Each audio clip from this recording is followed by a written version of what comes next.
He started to speak to me about when not to push people, like Albertina, who said, I will never get in that boat again, and don't you make me. And God said, don't you even think about asking her to get in that boat again. And all of these different things that took place in this picture. So finally we got the boat repaired and we got the Dramamine, and we had a few left willing to get in the boat again. So we got back in that boat and we set off to the unreached people group, to this unreached inlet.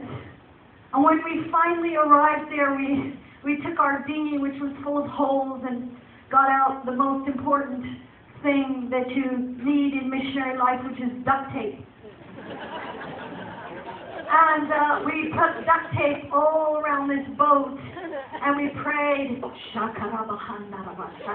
as we duct taped up the boat.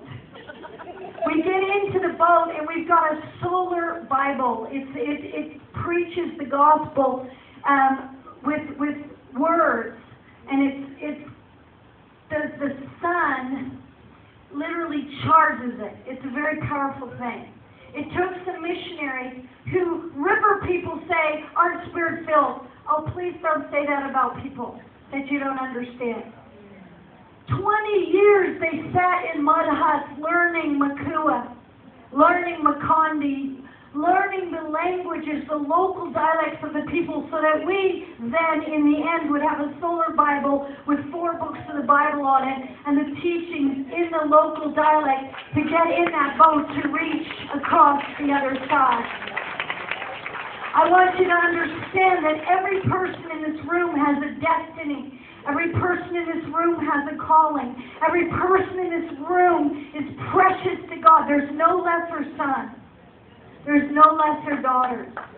Every single person has a destiny and a purpose. There are no lesser sons. There are no lesser daughters. There's not a single person in this room who's sitting here without a calling. You can't say, well, she has a calling, but I'll just write a check. You all have a calling. You all have a destiny. All of you have a part. And all of you are called to know the knowledge of His will. Listen to it again. I pray, I ask God to fill you with the knowledge of His will through all spiritual understanding. I pray this in order that you may live a life worthy.